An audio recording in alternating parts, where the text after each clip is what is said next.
Vamos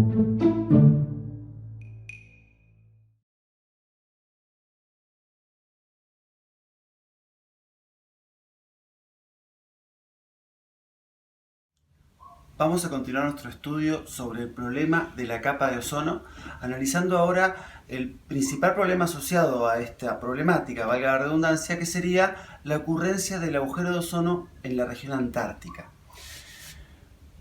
Los principales responsables, ya vimos en los videos anteriores que básicamente hay 4 sustancias que alteran el ciclo de Chapman, provocando una disminución en la cantidad de ozono estratosférico. Dijimos que era el grupo oxidilo, que era el óxido nítrico y algunos halógenos como el cloro y el bromo. De hecho, el cloro y el bromo, como radicales libres, son los principales responsables del daño de la capa de ozono actual. Voy a explicar el proceso que ocurre en la Antártida despacio, y es importante que lo vayamos entendiendo porque en este tema, como en gran parte de las problemáticas que azotan a la humanidad y al planeta en general, siempre hay negacionistas, siempre hay grupos, muchas veces de gente que no tiene formación científica, pero muchas veces también de gente con un poco de formación científica que pretenden marear a las personas con conceptos difíciles, negando cosas que son un hecho. Esto ocurre, de hecho, en el momento actual en el que estamos viviendo. Hay un gobierno con mucho poder, que es el gobierno de Estados Unidos, cuyo presidente niega el cambio climático. También vivimos en una sociedad que, por ejemplo, hay veces que estas negaciones y este ir en contra de la ciencia no genera mayores daños. Por ejemplo, si uno quiere creer en la homeopatía, no pasa nada, o sea, nadie se va a morir por tomar un preparado homeopático. Si uno quiere creer que la Tierra es plana, no pasa nada, o sea, nadie va a afectar a su modo de vivir por creer que la Tierra es plana. Pero si alguien cree que las vacunas son malas, o que el ozono no tiene problemas, o que no hay un cambio climático, el negar eso sí puede generar daños, porque hace que la gente no se plantee cambiar su estilo de vida. Por eso es importante que, por más que pueda ser un poco complejo el modo que voy a tratar de explicarlo, que prestemos atención para poder tener herramientas para poder discutir si alguna vez nos enfrentamos con alguien que está negando esto. Entonces, hace más o menos desde la década del 70 del siglo pasado ya tenemos prueba de que el cloro y el bromo, como radicales libres, alteran el ciclo de Chapman, generando disminución del ozono. Ya vimos en el video anterior que hay 2 mecanismos que alteran el ciclo de Chapman disminuyendo la cantidad de ozono. Un mecanismo 1 que ocurre básicamente en la atmósfera media, alta y muy alta, y un mecanismo 2 que suele ocurrir en la atmósfera baja. El cloro y el bromo actúan en los 2 mecanismos, pero si hablamos del planeta como un todo, actúan principalmente en el mecanismo 1. Voy a explicarlo acá sin usar la X, ya lo vimos igual en el video anterior, pero vamos a ver el ejemplo con el cloro. Si tenemos, por ejemplo, ozono, que interactúa con cloro como radical libre, esto me forma un óxido de cloro, que también es un radical libre, y oxígeno molecular. Luego, esto es una reacción secuencial. El óxido de cloro reacciona con radicales libres de oxígeno, que recordemos que los radicales libres de oxígeno se forman naturalmente por acción de radiación ultravioleta sobre las moléculas de oxígeno molecular o de ozono, y esto me genera cloro como radical libre y oxígeno molecular. De este modo yo podría tachar lo que se repite en los 2 lados y me quedaría la reacción global, que sería una molécula de oxígeno reaccionando con un radical libre de oxígeno me genera 2 moléculas de oxígeno molecular. Porque recordemos que cualquier sustancia que actúa alterando el ciclo de Chapman y secuestrando ozono, o mejor dicho, destruyendo ozono, lo hace actuando como catalizador. Esto quiere decir que no se consume en el proceso. Fíjese que el cloro que usé acá lo tengo de nuevo como producto, el monóxido de cloro que usé como reactivo lo tengo de nuevo como producto. No se consumen en el proceso. Y esto es importante porque esto, miren, para que se den una idea, un átomo de cloro, está bien, es un átomo, un radical libre de cloro por día puede destruir 50 moléculas de ozono cuando está formándose el agujero de ozono, y no se consume en ese proceso. Al otro día puede destruir otras 50, al otro día puede destruir otras 50, no se consume, o sea, se mantiene intacto porque así como se usa al principio, lo tengo al final. Entonces, no es que lo estoy gastando. Si yo inyecto estas sustancias a la atmósfera, voy incrementando su capacidad de daño, porque no se consumen en el proceso. Bien, ¿qué Esto está demostrado que ocurre y lo hace tanto el cloro como el bromo. El cloro es mucho más abundante que el bromo y es por eso que es mucho más responsable del daño que el bromo. ¿De dónde puede proceder este cloro y este bromo? Voy a spoilear a mí mismo Hoy quiero dedicar el video a hablar de lo natural, no de lo generado por nosotros. Pero los principales responsables son dos sustancias. Los clorofluorocarbonos, los famosos CFC, son sustancias sintéticas creadas por el ser humano con fines industriales, que han hecho muy bien a la humanidad en algunos aspectos, pero que han hecho muy mal en otros. Principalmente aportan cloro para destruir el ozono.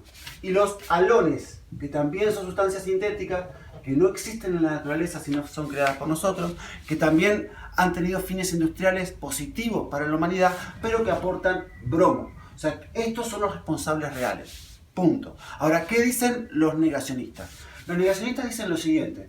Hay dos fuentes naturales de cloro y de bromo en la naturaleza, que son básicamente el clorometano y el bromometano. Estas sustancias, clorometano y bromometano. Ambas dos existen en la naturaleza de modo natural, principalmente en zonas marinas. Bueno, si miramos el planeta desde arriba, básicamente es mar, o sea, lo que más abunda en nuestro planeta es mar, así que hay muchos sitios de formación de estos gases. Interacción de iones que salen de las olitas, de las gotitas de agua que se desprenden. Piensen que el agua del mar tiene mucha sal, sales de cloro, sales de bromo, estos iones quedan flotando en el aire y se combinan con restos de descomposición de materia vegetal, descomposición de algas, metano que surge, se combinan y forman estas sustancias, clorometano y bromometano, que en la troposfera se pueden degradar, pero también pueden llegar intactas a la estratosfera, y en la estratosfera hay algo que no hay en la troposfera, radiación ultravioleta. Cuando la radiación ultravioleta incide en estas moléculas, las rompe y libera los radicales de cloro y de bromo.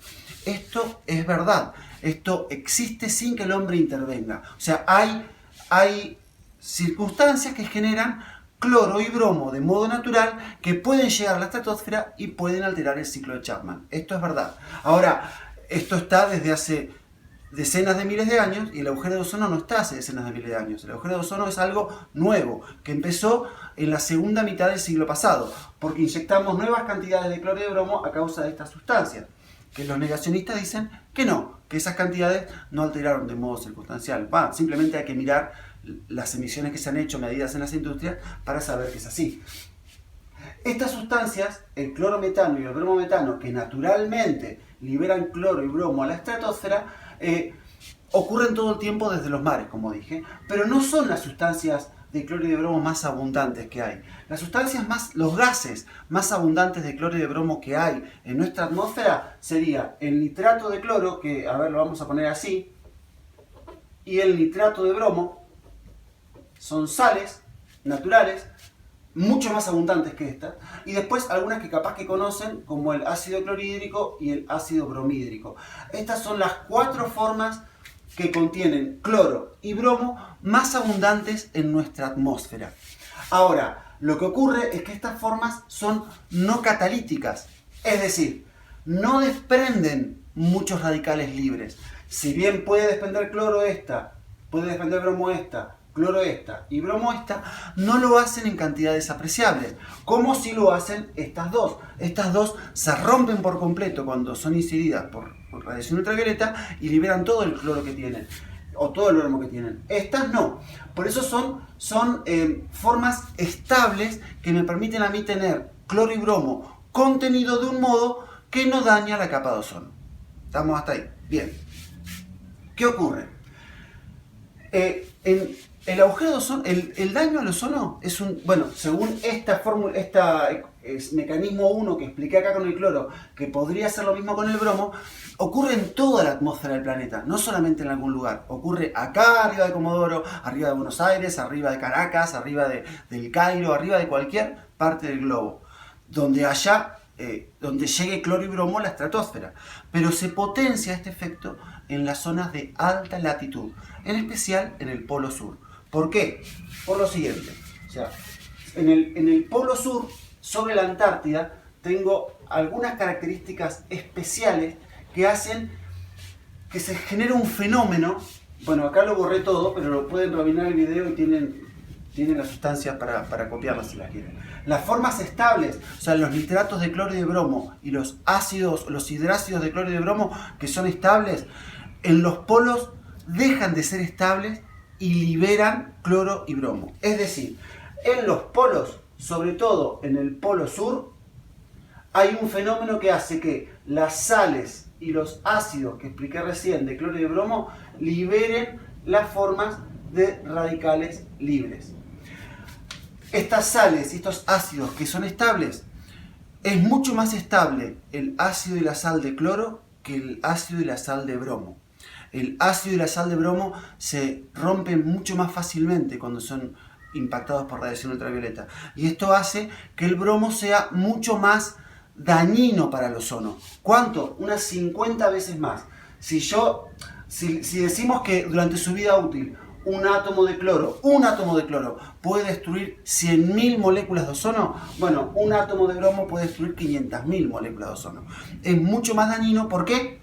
Simplemente porque sus sales y ácidos son menos estables y entonces pueden desprender con más facilidad el radical libre. Pero lo que ocurre es que son menos abundantes también. Por eso, 3/4 partes del daño del ozono estratosférico se debe al cloro. Además, los CFC son mucho más abundantes que los halones en la actividad industrial. ¿Qué ocurre sobre los polos que hace que estas sales y ácidos, el nitrato de cloro, el nitrato de bromo, el bromuro de hidrógeno y el cloruro de hidrógeno, desprendan los radicales libres? Bueno, lo que sucede es que sobre los polos la estacionalidad es muy distinta. Nosotros en latitudes medias tenemos verano, primavera, otoño, invierno, y nuestros días se hacen más cortos en invierno y más largos en verano, pero siempre tenemos luz y oscuridad en un día. En cambio, en los polos, a partir de la latitud 60 empieza a notarse este cambio drásticamente, y ya en los polos hay un día y una noche. O sea, hay un día que dura 6 meses y hay una noche que dura 6 meses. Cuando entra en otoño, cuando llegamos al otoño de nuestro hemisferio sur, empieza la oscuridad en el polo sur. Empieza una oscuridad que quiere decir que el sol nunca sale por el horizonte. Ahora miren lo que pasa si el sol no sale por el horizonte. Si el sol no sale por el horizonte, el ciclo de Chapman no se inicia. Recuerden que el ciclo de Chapman arrancaba con moléculas de oxígeno molecular, siendo impactadas por la radiación ultravioleta y desprendiendo radicales libres, que luego se combinaban entre sí para formar oxígeno molecular o con oxígeno molecular para formar ozono. Y también pasaba que el ozono que se formaba siendo impactado por la radiación ultravioleta desprendía radicales libres. Ese proceso liberaba calor. Por eso en la estratosfera yo veía que había una inversión térmica, un desprendimiento de calor que hacía que no se enfríe tanto como uno esperara. En la estratosfera no hace tanto frío como uno esperaría, pero en el polo sur sí, porque en el polo sur no hay radiación ultravioleta porque no hay sol. O sea, cuando estoy en oscuridad, cuando estoy en mi otoño y en mi invierno, que el sol nunca sale por el horizonte, al no llegar radiación ultravioleta, no se genera ozono. Y eso hace que no se libere calor. Entonces la temperatura de la baja estratosfera puede llegar a menos 80 grados Celsius. Que esa temperatura es muy baja y no es tan baja en ninguna otra parte del planeta, porque en latitudes medias o latitudes bajas sí sale el sol. Entonces se forma ozono y se libera calor. Acá no. O sea, esas temperaturas bajas lo que hacen es generar una baja de presión atmosférica. La presión atmosférica depende de la temperatura. A mayor temperatura, mayor presión. A menor temperatura, menor presión. Imagínenselo así. Yo tengo un tanque hermético con un gas y caliento ese gas, las moléculas de adentro del tanque van a empezar a moverse y va a aumentar la presión del tanque. O sea, con un manómetro voy a ver que aumenta la presión. Si yo bajo la temperatura del gas en ese tanque, va a bajar la presión porque hay menos interacción de las moléculas. Pasa lo mismo acá. Como baja la temperatura, baja la presión. Y cuando baja la presión, se genera un fenómeno que se llama vórtex. Que básicamente, o sea, no quiero complicarlo demasiado, pero cuando hay baja presión, hay mal tiempo. O sea, Comodoro es un lugar de baja presión y hay viento, ¿no? Bueno, baja presión es igual a viento. O sea, el aire viene al lugar que hay baja presión, porque en la naturaleza las sustancias circulan de donde hay más a donde hay menos, excepto el dinero en nuestra sociedad capitalista actual. Pero el aire, la sangre, las sales circulan siempre de donde hay más a donde hay menos, de modo natural. Y el vórtex lo que hace es generar una especie de remolino. De hecho, es un remolino. No lo voy a llamar huracán, lo voy a llamar remolino porque tiene dimensiones enormes. Es más grande que la Antártida. Girando en sentido horario, se forma esta especie de remolino que impide que el aire circundante ingrese. El aire acá, si bien querría ingresar porque hay baja presión, no puede porque choca con el remolino. O sea, ese remolino que está girando forma como una barrera de aire que impide que se acerque el aire circundante. ¿Y esto qué hace? Aumenta el frío, o sea, hace que la temperatura baje aún más. Y cuando baja la temperatura, ¿qué pasa con el vapor de agua? Cambia de estado, se empieza a condensar, pasa a estado líquido y el líquido sobreenfriado y podría pasar luego a estado de hielo, formando cristales. O sea, acá se empiezan a formar nubes. Estas nubes tienen nombre, se llaman nubes estratosféricas polares, NEP.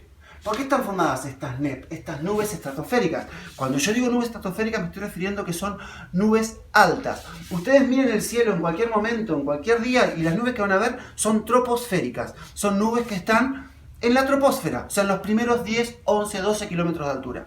Pero las NEP son nubes que están más altas, porque están en la estratosfera, o sea, por encima de los 12 kilómetros, 11 kilómetros. En realidad, la estratosfera es más baja en los polos, o sea que podríamos estar a los 10 kilómetros ya en la estratosfera. Pero son nubes altas, muy altas. Nubes que básicamente son de cristales de hielo. Y en esos cristales de hielo que forman esas nubes, en la superficie de los cristales de hielo, hay agüita líquida sobreenfriada en las que los nitratos de cloro, los nitratos de bromo, el bromuro de hidrógeno y el cloruro de hidrógeno empiezan a reaccionar. Para hacerlo más fácil y no complicar la explicación, lo voy a explicar con el cloro. Pero esta explicación aplicaría también al bromo. Entonces vamos a borrar acá y vamos a ver qué pasaría en esos cristalitos que conforman la nube. Bueno, por un lado tenemos, por ejemplo, el nitrato de cloro, que es una forma estable en la que el radical libre no está suelto, está contenido. Cuando se combina con agua, ¿y por qué se combina con agua? Porque este fenómeno ocurre a temperaturas bajas. En la atmósfera común no ocurriría porque el agua nunca está a menos 80 grados. O sea, el agua a menos 80 grados de hecho no está en estado líquido en general, está en estado sólido. Pero en las NEP puede estar sobreenfriada el agua. Entender por qué pasa eso, me encantaría que se lo pregunten. Bueno, hace falta estudiar física, pero créanme lo que les estoy diciendo, que en la superficie de los cristales hay agüita líquida, microscópica, en la que puede reaccionar el nitrato de cloro con ese agua, generando lo siguiente. Va a generar, por un lado, este monóxido de cloro, que es una forma activa de destrucción de ozono, y por otro lado va a generar, no, este todavía no lo vamos a poner, va a generar ácido hipocloroso y ácido nítrico. A ver si está equilibrado esto. Sí, bien. La otra forma que tenía yo de cloro habitual, esta era una de las formas más abundantes en la atmósfera. Entonces, si es abundante en la atmósfera, es abundante en todo el aire del planeta y es abundante sobre los polos. Pero sobre los polos está pasando algo que no pasa en el resto del aire del planeta. Está pasando esto. Este nitrato de cloro se está transformando en ácido hipocloroso y en ácido nítrico.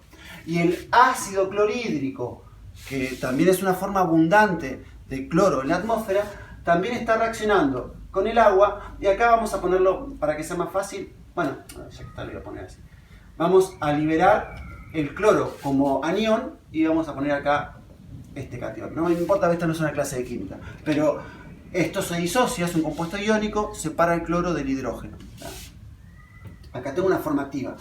Esta forma activa de cloro, este anión de cloro, se puede combinar con el ácido hipocloroso y lo que me va a generar es clorogas.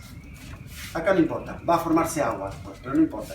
Clorogas, porque me forma un grupo oxidrilo que se puede combinar con esto formándome agua. Pero Clorogas. El clorogas no destruye el ozono. El clorogas es un gas tóxico, de hecho se usa para potabilizar agua, pero no me destruye el ozono.